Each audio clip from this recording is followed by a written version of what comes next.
goddamn legendaries, the free-to-play nightmare. But are most irreplaceable? Well, let's start with Log. Easiest substitute is Zap, as it can still deal with swarms and act as your small spell. On ladder, Zap is actually more useful due to the extreme horde usage rates on ladder. The Royal Ghost is a fast splash attacker, so Dark Prince replaces him quite well. They can both tank and defend pretty well on defense, and then pose a quick counterattacking threat.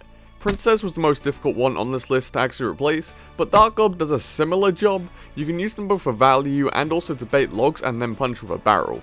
Bandit itself is a weird one, but Mini Packer is the best I could think of. You can use a band to defend the medium health range units, and Mini Packer can do that too. Again, both of these are quick counter-attackers that pose a big threat, so work similarly there. Another job for Mini Packer, well, to replace Lumberjack. This one is more one-to-one than Bandit, as they both take out tanks and then can tank for units on the counter-attack. Inferno Dragon is another DPS card, and a real good substitution is Hunter. They both take out tanks well and survive afterwards, along with having the exact same elixir cost. Night Witch was very easy as the sub is actually quite better right now. Witch. After the massive buff to Witch, they both spawn a load of swarm DPS units to defend with, and then behind a tank will cause your opponents a ton of issues. Ewiz may sound irreplaceable because of the spawn damage and the stuns, but Musketeer sort of counteracts that with the amount of DPS she does. Then, being range units, they both naturally counterattack well. And our last replaceable legendary is Sparky? Well, every card needs replacing, right? The best thing I could think of was Prince, but hear me out. The DPS of Sparky is what you need to utilize her to make her work, and the difference between Prince and Sparky is only about 40 DPS. They both then need to charge up, baiting spells, before making a real good push after defending. So let's talk about the cards that I missed and why. Cards that have too much of a specific job to do are Miner, Magic Archer, and Mega Knight. These are irreplaceable because of certain traits that other cards simply don't possess. Graveyard and Lava Hound are just win conditions, so they can't be replaced as they're very unique win conditions.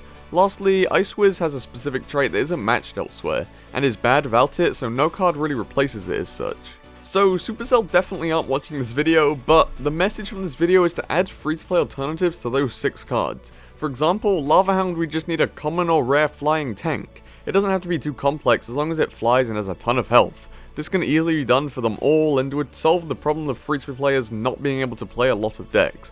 One example is Miner, which unlocks so many different decks as soon as you get him. That's because he can support, act as a big spell on pumps, be a tank for swarms, and even be a win condition in himself, but no other card possesses all of those qualities. And hence he's made irreplaceable. So yeah, Miner, Ice Wiz, Magic Archer, Graveyard, Lava Hound, and Mega Knight all have no real alternatives in the game, but the ones that I suggested for the others will work well. If you do think of any replacements for those cards that I just listed, then be sure to leave them in the comments. Finally, let's get into comment of the day, which is actually just a shout out to Nick who gave me this video idea. Any other ideas in the comments are welcome because my mind may or may not be out of them right now.